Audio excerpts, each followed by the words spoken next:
Hi again. Allow me to introduce myself. My name is Rami Audi. I'm the co-founder of Clouds Media. So basically, we've been, as Ahmad mentioned, we've been providing our clients with digital marketing solutions since 2010, so 10 years so far. A little bit of background about myself. I'm a computer engineer at Essence with an MBA degree.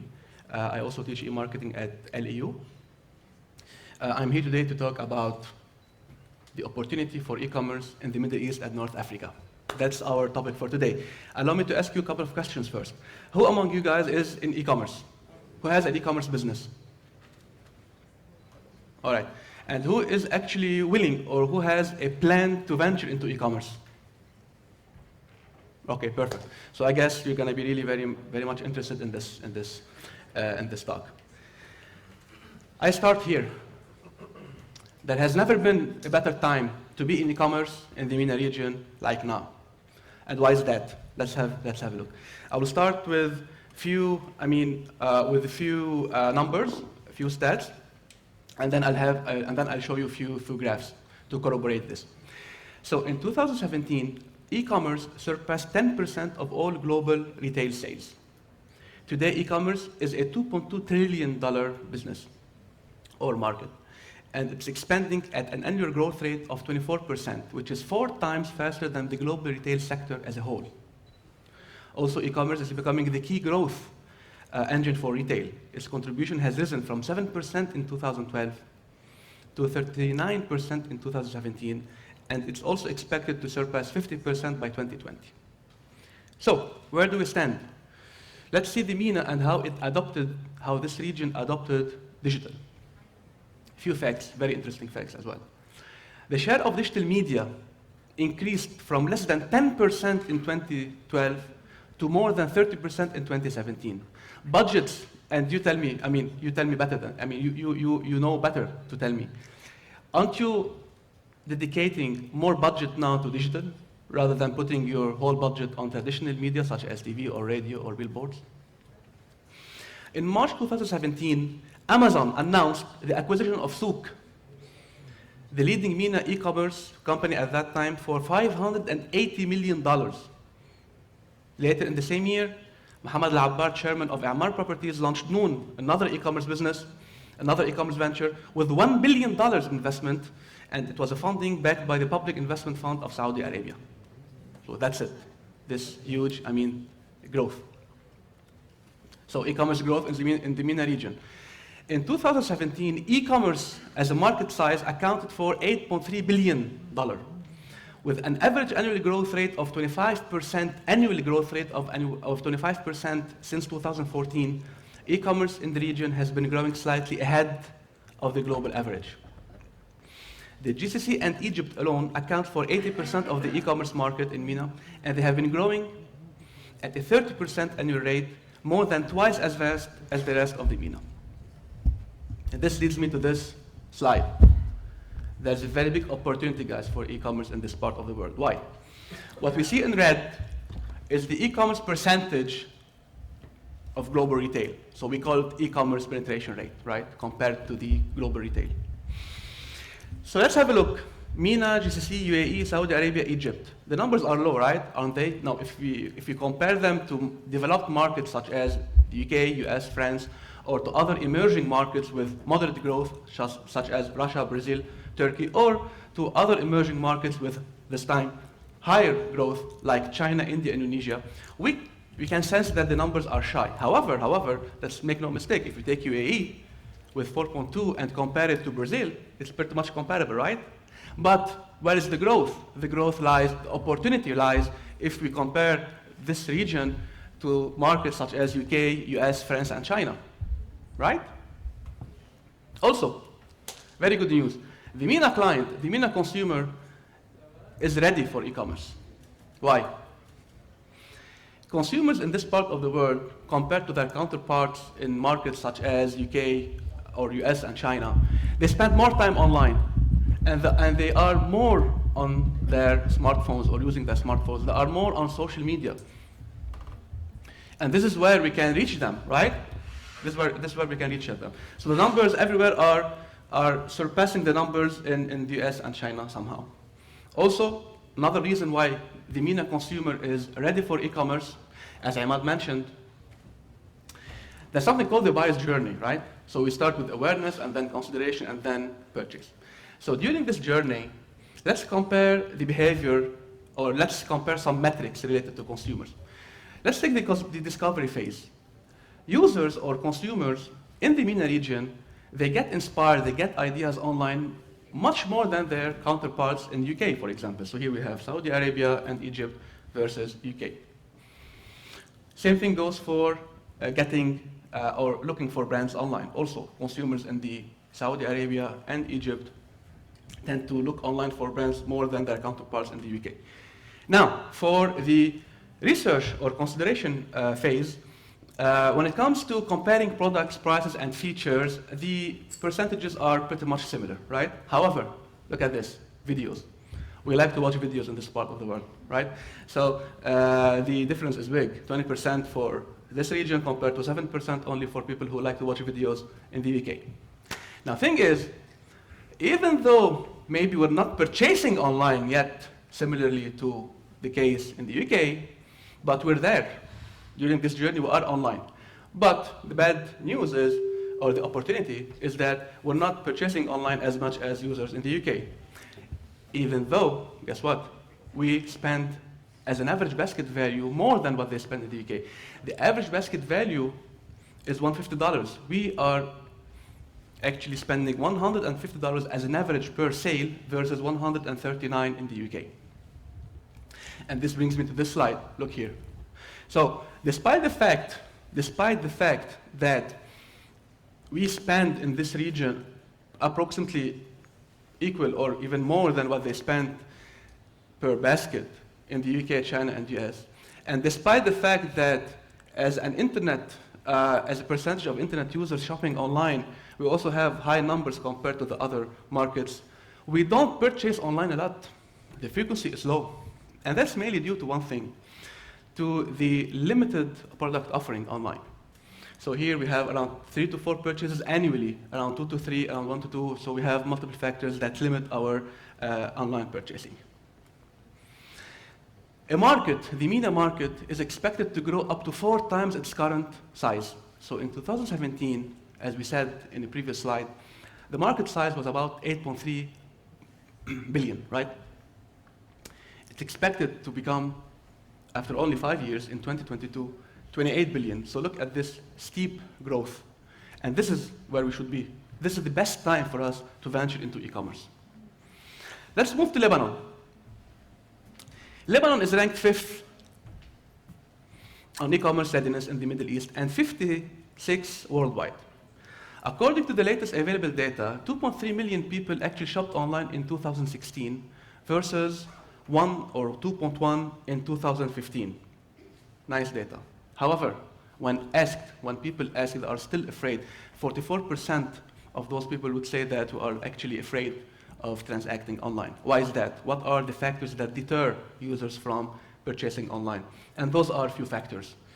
And those factors, if we treat them well, guess what? We're gonna be able to actually improve the frequency of online purchases. Number 1, security of the website. Is it really secure? Do we have the best cybersecurity measures on this website? What about the payment gateways? Is it secure? Fraud. We live in a country, guys, where unfortunately we don't have laws that govern those type of things. Now, of course, banks and the credit card companies, they are fighting this. They are issuing a few rules and regulations, but we need laws. We need laws, it's like the way it is in all other countries. Number 3, shipping costs. Those costs can be hidden costs, and people are surprised whenever they see costs that were not shown, on the home page, or let's see in the product page, costs that they were actually surprised to see them while checking out. So they would abandon the shopping cart. By the way, shipping costs are maybe one main reason for people to abandon shopping carts. Taxes, condition of the product, and finally maybe the whole journey, the whole customer journey on this website is not very much appealing. It's a bit confusing maybe. There are lots of clicks to do for the user to get to the final step to pay. And along the way, people would abandon and they would leave the process. But guess what? We do have an opportunity. Even though the slide is not very, it's a fact, right?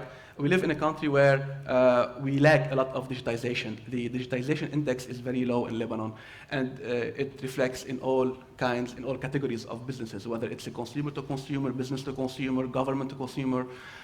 We have very low digitization indexes compared to other countries in the region or compared to the United States. But guess what? This is where the opportunity lies. If we are able to work on this, if we are able to really enhance our condition, we will be able to move towards a more digital ecosystem. In Lebanon, most active users are, who are they? They are individuals who are basically below 30 years old. 50%, they account for 50% of internet users. Those people have or belong to a category of mid-income, earning somewhere between $500 to $1,000. They prefer cash on delivery, don't you? Who among you prefers to pay cash on delivery when you purchase online? Absolutely.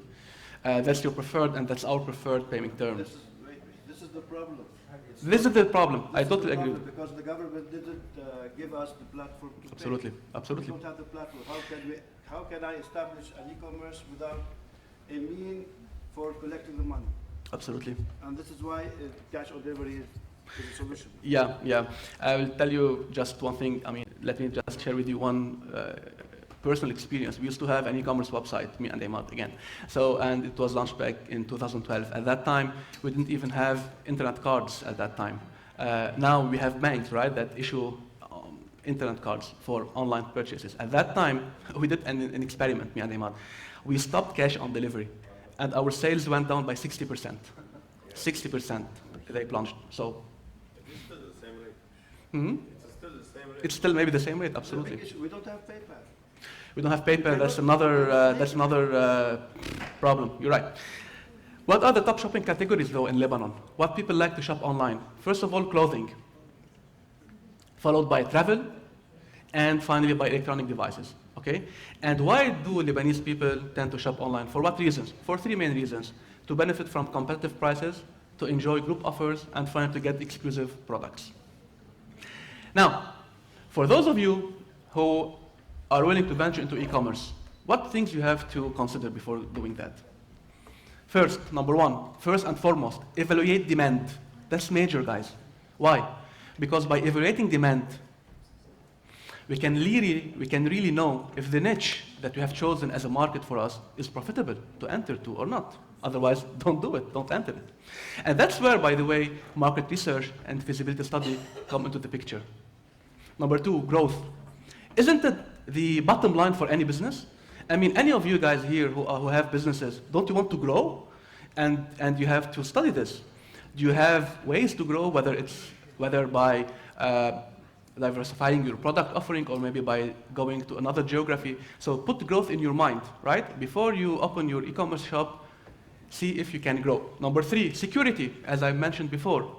Since we're dealing with people's financial data and personal data, we need to, as Mr. here mentioned, we need to show them some security. We need to implement the highest levels of cybersecurity on our website. Also, we have to opt for the best payment gateways. If we cannot, offer cash on delivery, right? To counterattack that. Delivery. 2 points are worth mentioning. How am I going to deliver, and at what cost? In Lebanon, we have 3 main delivery methods. Either we ask people to come and pick up their goods themselves, so we call it client pickup, or we use a third-party company like Aramex or UPS, etc., to handle this, or we deliver our own network for delivery. That's it. Those are the 3 main delivery methods currently popular in Lebanon. Website design, major. I know a lot of people here sitting that they are really, focused and they believe in website design, right? Why? Because nowadays, if you don't have a mobile-friendly design, a user-friendly and appealing design, the user will not stay at our website. He will leave us. For e-commerce businesses, make sure that you have a converting design, a conversion optimized design. Study your conversion funnel. How many clicks does the client have to click in order to get from the home page to pay? Is he going to be able to do that with 10 clicks or with 50 clicks? Makes the whole difference, right? You'll lose him along the road. Also, one major thing in website design, the checkout process for e-commerce businesses. Checkout process, make sure it's only on one page. Don't make it step 1, step 2, step 3, step 4. People don't have, they don't have time for it, right? Number 6, customer relationship management, CRM tools. Before opting for any e-commerce, make sure that you also implement the best in CRM solutions. I can mention here one thing that Imad also mentioned before, the live chat. The live chat, not the chatbot. The live chat is something nice. Why? Because it really gives the feeling for the client that somebody else from the business is there to help him instantaneously. And that's one way of improving the CRM on in your business. And finally, promotion. We live in a world where, as Imad also mentioned, we cannot really get to people if we don't pay money. And that's the truth. That's the bare truth. Thing is, Facebook, Instagram, everybody, they have those algorithms, right? Basically, if you publish something on your page, not everybody will see it. If I have you all, if let's say all of you here are my followers, you are my fans, how much do we have here? Maybe 100 persons. If I post something on my page, well, guess what? 10 of you will only see it. What about the others? How am I able to reach you? I have to promote. But the good news is, with only very small budget, I can reach those of you who are interested in my product. Why? Because now the technology allows me to do that. Facebook, Instagram, all the other channels, they have excellent targeting techniques. Also, like the lady who mentioned before, targeting is major. We build audiences and we target those audiences. Top reasons to have an e-commerce business. Why would we have an e-commerce business? For what reasons? It's no-brainer to say that the cost to open an e-commerce website is less maybe than the cost to open a brick-and-mortar store, a physical store, at least at the beginning. Wouldn't you agree? That's number one. Number two, global market. With a website, I can reach the whole world. I can go global. I can go international. And guess what also? Your shop will be there 24/7, not like the physical store who would be closed maybe after 6 or 7. Broaden your brand. What does this mean, broaden my brand? Why, if I'm online, I can broaden my brand? Well, I'll tell you why. Because now, if I'm a writer, and let's say I write books and I sell them in bookstores, if I have a website, I can still do the same. I can still have physical books, selling them, and delivering them with third-party delivery companies. But guess what? I can also do ebooks. So intangible goods. I can diversify my product to have intangible, non-physical products like ebooks, like softwares, etc. Higher conversion rates. That's for sure. Now, your client would be able to transact with you from the ease, from the comfort of his own home. He doesn't have to wait for the next day for your store to open to go there and purchase. Gain access to customer data easily. That's maybe the best thing about e-commerce. It's super easy for us, and please also, those of you who have e-commerce businesses, just tell me how easy it is for you guys to go and access the data of your clients. Super easy, right? And you can study this. Some of you have multiple databases. You have a database for product, and you have another database for customers, and then you have a third database of transactions. And what you do is you cross-match between them. And by doing this analysis, you can learn a lot about the behavior of your clients. Finally, easy to retarget or remarket. What is retargeting? Any guesses? Who knows what remarketing is? Remarketing is very simple yet very, very, very, very, very ingenuine. Thing is, you came to me today, right? And for some reason you did not transact. For some reason you didn't like maybe the price or maybe the offering, you didn't like it. You left. Well, now I have a chance. I have a second chance to reach you with maybe another message telling you come back to my site. benefit from this $5 discount or benefit from this $50 coupon and complete your purchase. So now I have the second chance, and there are studies that say that due to remarketing and retargeting, advertisers or e-commerce businesses have 40% chance to recover people who, 40% of those who leave a certain website without transacting, 40% of those people I can recover them with remarketing. What are some of the most trending e-commerce niches? Organic and natural beauty, right? Everything organic now is just booming like mushrooms everywhere, and also online.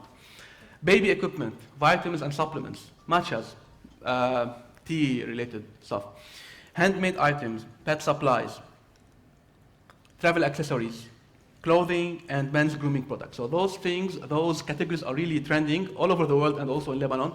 So for those of you who are maybe thinking of what category to venture in, this is just to help you. Electronics. Electronics it is, but electronics, the problem about electronic is it's mainstream.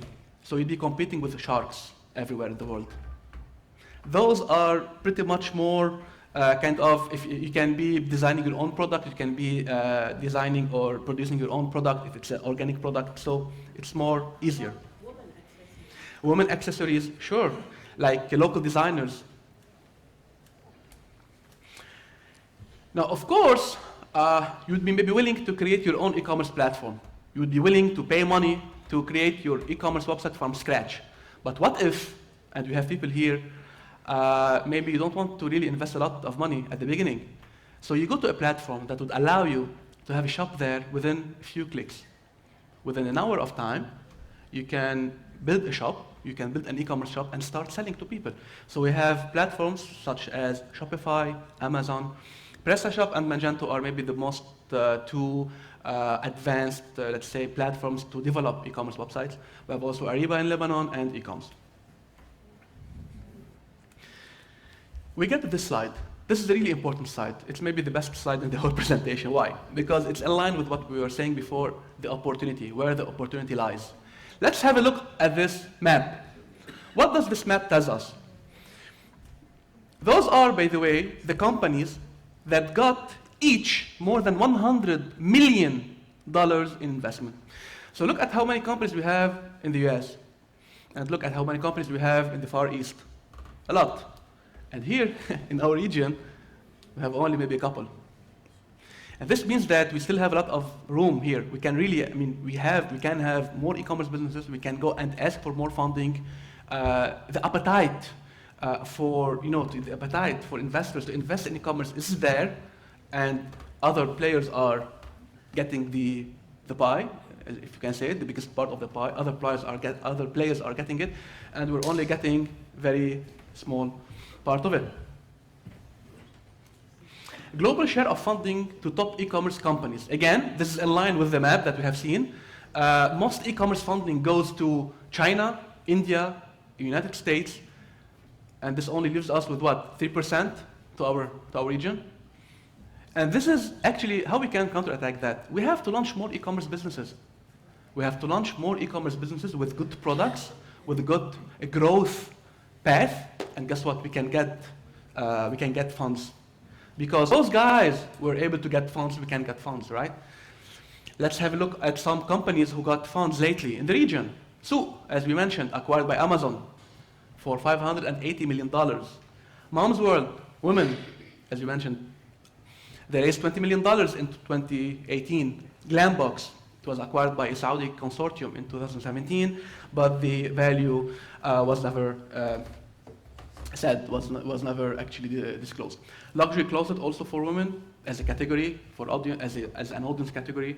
Luxury closet also got 8.7 million in 2018. Namshi, 51% was acquired by Amar for $151 million. Noon, it's a $1 billion investment.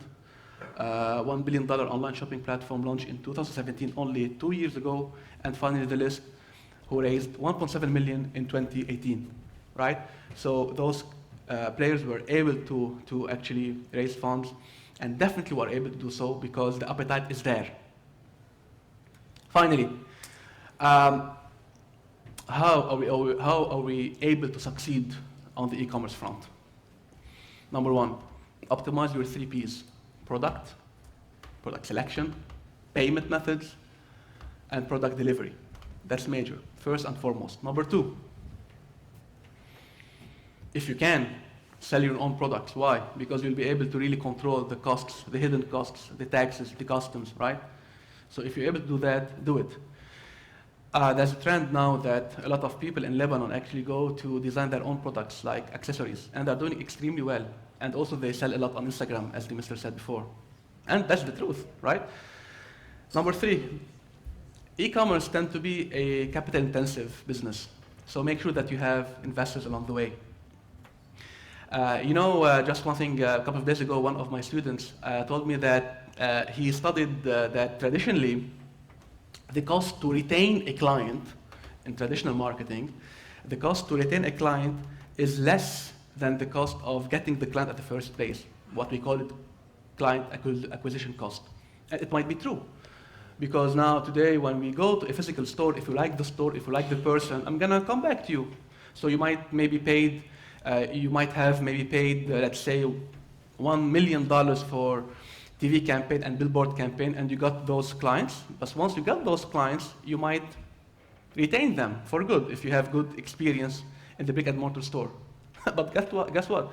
When we flip the side, when we go to the online side, the cost to retain a client tends to be much higher than the cost of acquiring a client at the first place. I can spend $100 as advertising. I can get 10 clients to buy one thing from my site. That's it, you're my client. Now to retain you, to make you come again and again to my site, I should have excellent website. I should have excellent CRM tools everywhere, right? I should communicate with you. I should have excellent content marketing strategy to make you hooked with my content. Otherwise, the competition will take you away from me, right? Online, we are never in an island. We have competitors all around us. Find your niche market. Again, as said, it's as a best practice, don't go for a very generic product. Don't compete with everybody. Don't be the next Amazon, right? It's very hard. Be your first, if I can say it that way, right?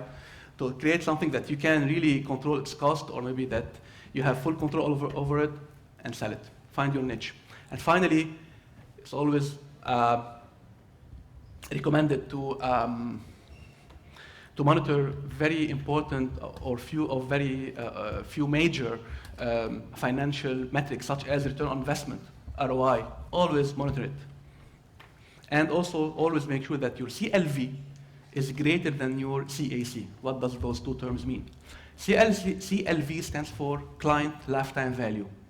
So let's say over the last year, how much a person purchased in total from my site. X amount of money. Now, this CLV must be greater than the cost that I put to get this client at the first place. Think of it. Sometimes we have an e-commerce website. And then I'm super happy to have somebody who came and purchased one item, maybe for $50. I might be very happy, but guess what? If I dig a bit deeper, I should not be very happy if he only purchased one time. Because this $50 that he paid to me, maybe I have paid $100 to get him as a client at the first place. Maybe I have done a very big campaign, and the cost that I incurred in order to get him as a client, maybe it was $100. So how many times this same person has to purchase for at least for me to break even? 2 sales. And then every additional sale would become a gain for me. Right? So always monitor those two things, CLV and CAC. Always make sure that your customer lifetime value is greater than your CAC. Thank you very much, guys. It was a pleasure.